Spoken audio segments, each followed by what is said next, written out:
June மாதம் 29ஆம் தேதி எல்லா சமூக வலைத்தளங்கள்லையும் நீங்க கடந்த ஒரு கிழமையா இந்த வீடியோவை நீங்க பார்த்திருப்பீங்க. இது தொடர்பான பலதரப்பட்ட விஷயங்கள் பகிரப்பட்டது. ஆனால் இது பங்களாதேஷ்ல இடம்பெற்ற அல்லது அங்கு தான் இந்த வீடியோ படமாக்கப்பட்டு சமூக வலைதளங்கள்ல பதிவேற்றம் செய்யப்பட்டது என்றுதான் இப்ப இன்றைக்கு வரைக்கும் எல்லாருக்குமே தெரிஞ்ச ஒரு விஷயம். ஒரு சிறுமி வயல்வெளியில வரம்புகளால நடந்து வராங்க. அவங்களுக்கு பின்னால ஒரு முள்ளம்பன்றி வருது. அதோட இன்னும் ஒரு உயிரினத்தை வந்து தூக்கி கொண்டு வராங்க. இடையில அதை விட்டுட்டு அவங்க வந்து முள்ளம்பன்றியோட தொடர்ந்து பயணிக்கிறாங்க. இந்த வயல்வெளியில ஒரு வீடியோ ஒரு போன்ல நீண்ட அதாவது நிறைய தூரத்துல இருந்து படமாக்கப்பட்டது. இந்த மாதிரி ஒரு வீடியோ வைரலாகி இருந்தது கடந்த நாட்கள்ல. இது பலர் இதை பகிர்ந்தாங்க. இது பங்களாதேஷ்ல நடந்திருக்கு அப்படின்னு சொல்லியிருந்தாங்க. இந்த மாதிரி பல விஷயங்கள் இருந்தாலும் இன்று இது பங்களாதேஷ்ல இல்ல. இது இலங்கையில தான் நடந்திருக்கிறது. இலங்கையில தான் இந்த வீடியோ படமாக்கப்பட்டு சமூக வலைதளங்கள்ல பதிவேற்றம் செய்யப்பட்டிருக்கிறது. சில செய்தி நிறுவனங்கள் இதை பற்றி ஆய்வு செஞ்சு இது எங்கு பதிவேற்றப்பட்டது அப்படின்ற தகவல்கள் இன்றைய நாளில் வெளியிட்டிருக்காங்க. இது வந்து புலனறுவையில தான் ஜூன் மாதம் 11ஆம் தேதி ஒரு நபர் இந்த வீடியோ பதிவேற்றம் செஞ்சிருக்காரு அவருடைய ஃபேஸ்புக் பக்கத்துல. அதுக்கு பிறகு அவர் இது தொடர்பான பலதரப்பட்ட ஃபேஸ்புக் வீடியோக்களை இந்த சிறுமி இந்த வயல் தொடர்பான காட்சிகள், இந்த உயிரினங்களோட இருக்கிற காட்சிகள், அதுக்கு உணவு வழங்குற மாதிரியான காட்சிகள் தொடர்பான வீடியோக்களை பதிவேற்றம் செஞ்சிருக்காங்க. எனவே இது இப்போ இன்னும் கொஞ்சம் அதிகமான மக்கள் பகிர்ற, அதிகமான மக்கள் இது பற்றி பேசுற ஒரு விஷயமாக மாறி இருக்கிறது. அதாவது எந்த விதமான தடையும் இல்லாம நேரடியாக காடுகள்ல வாழுகின்ற உயிரினங்களோடு சரளமாக பழகக்கூடிய அளவில் இந்த வாழ்க்கை இருக்கு அப்படின்றதுதான் இதுல இருக்கிற ஒரு மிக முக்கியமான ஆச்சரியம். முள்ளம்பன்றின்றது எல்லாரும் செல்ல பிராணியா வளர்க்க முடியாது.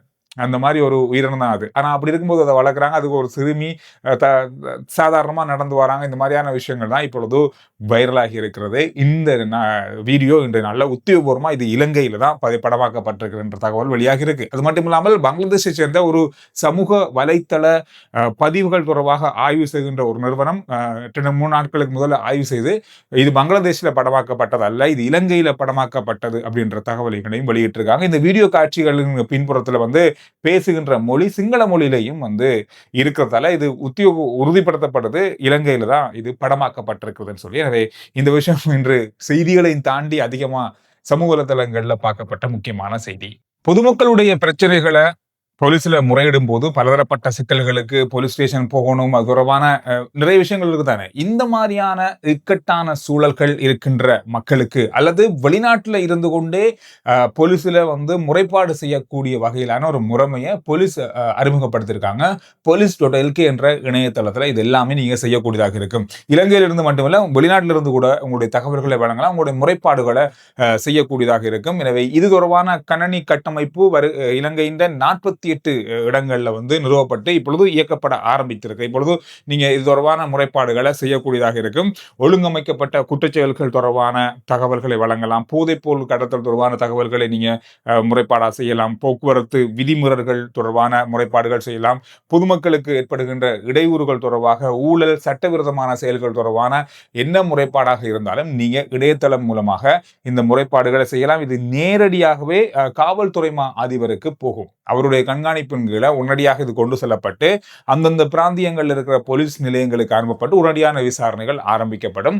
எனவே நீங்க நேரடியாக தான் போலீஸ் ஸ்டேஷன் போயிட்டு தொடர்பான தகவல்களை வழங்கணும் அப்படின்னு இல்லை, இணையதளம் மூலமாக மின்னஞ்சல் மூலமாக கூட இந்த தகவல்களை நீங்க பதிவேற்றம் செய்யலாம் அப்படின்ற தகவல் வழியாக இருக்கு. நீங்க உலகத்துல எந்த நாட்டில் இருந்தாலும், சவுதியில இருந்தாலும் சரி, கனடாவில் இருந்தாலும் சரி, அமெரிக்காவில் இருந்தாலும் சரி, எந்த நாட்டில் இருந்தாலும் இது தொடர்பான தகவல்களை நீங்க வழங்கலாம் அப்படின்ற தகவலை போலீசார் வழங்கியிருக்காங்க. இன்றைய நாள்ல பொசன் போயா நாடு முழுவதும் 18,000க்கும் அதிகமான உணவு தன்சல்கள் பதிவு செய்யப்பட்டு வழங்கப்படுகின்ற காட்சிகளை நாங்கள் பார்த்தோம். நிறைய உணவுகளையும் தாண்டி தலைமுடி தானம் செய்யறதிலிருந்து வாகனங்களை வந்து திருத்துறதிலிருந்து வித்தியாசமான தன்சல்களை இன்றைய நாளிலையும் பார்க்கக்கூடியதாக இருந்த அதிகமான மக்கள் வீதிகளில் வெளி மாவட்டங்களில், கொழும்பை தாண்டி வெளி மாவட்டங்களில் அதிக வாகன நெரிசல், கொழும்புலையும் தான் வாகன நெரிசல் என்று ஏராளமான மக்கள் இந்த நிகழ்வுகளை பங்கு கொண்ட விடயங்களையும் பார்க்கக்கூடியதாக இருந்தது. இது முக்கியமாக சிங்கள மக்கள் மத்தியில இது ஒரு மிக முக்கியமான நாள், ஒரு பண்டிகையாகவும் பார்க்கப்படுது. நாங்க அண்மையில ஒரு செய்தி பார்த்தோம். ஜூன் மாதம் 30ஆம் தேதியோடு தங்களுடைய சொத்து விவரங்களை வழங்க வேண்டும் அரச அதிகாரிகள், அரச ஊழியர்கள், இல்லாட்டி அதற்கு எதிரான சட்ட நடவடிக்கை எடுக்கப்படும் சொல்லி சொல்லியிருந்தாங்க தானே. அந்த காலம் நாளையோட முடிவது. நாளைக்கு ஜூன் 30ஆம் தேதியோடு முடிவடையுது. எனவே இதுவரைக்கும் தங்களுடைய சொத்துக்களை தங்களுடைய சொத்து விவரங்களை வழங்காத அரச அதிகாரிகள், அரச ஊழியர்கள் இருந்தால் அவர்களுக்கு எதிரான சட்ட நடவடிக்கை எடுப்பதற்கு லஞ்ச ஊழல் ஒழிப்பு ஆணைக்குழு தயாராகி வருவதாக சொல்லப்பட்டிருக்கு. எனவே இதுக்கு மேல கால அவகாசம் கொடுக்கப்படல. ஏற்கனவே கொடுக்கப்பட்டது. அதனுடைய இறுதி நாள் தான் நாளைக்கு. எனவே இதுக்கு முதல்ல உங்களுடைய சொத்து விவரங்களை கொடுக்கணும்னு சொல்லியிருந்தாங்க. சர்வதேச ரீதியில பரவலா இன்று 2-3 முக்கியமான செய்திகள் பார்க்கப்பட்டிருக்கு. அதுல வெனிசுலாவில் இடம்பெற்ற நில அதிர்வினால் உயிரிழந்தவர்கள் எண்ணிக்கை 1000 தாண்டி இருக்கு. இதுல அர்ஜென்டினா அணியில விளையாடுகின்ற, அதாவது இப்பொழுது உலகக்கிண்ண போட்டிகளில் விளையாடி வர அணி வீரருடைய குடும்பத்தினரும் இதுல சிக்கி உயிரிழந்திருக்காங்க. மனைவி 2 பிள்ளைகள், இவங்க 2 பேருமே உயிரிழந்திருப்பதாக வெனிசுலா ஊடகங்களும் உறுதிப்படுத்தி இருக்காங்க. 74 மணித்தியாலத்துக்கு பிறகு தேடுதல்கள் முடிவடைந்திருக்கிறது. இந்த தேடுதல்களில் இவங்க 3 பேரும் உயிரிழந்திருப்பதை உறுதிப்படுத்தி இருக்காங்க. இந்த செய்தி இன்று பரவலா சர்வதேச ஊடகங்கள்ல பார்க்கப்பட்ட செய்தியாக மாறி இருக்கு. அதோட மட்டுமில்லாமல் ஜெர்மனியினுடைய ஒரு பகுதியில் இடம்பெற்ற துப்பாக்கி சூட்ல 5 பேர் உயிரிழந்திருக்காங்க. இதுவும் அதிகமாக சர்வதேச ஊடகங்கள்ல பார்த்த செய்தி. இதை விட ஈரான் அமெரிக்கா தொடர்பான ஒரு பேச்சுவார்த்தை கட்டாரில் நடக்க போகுது.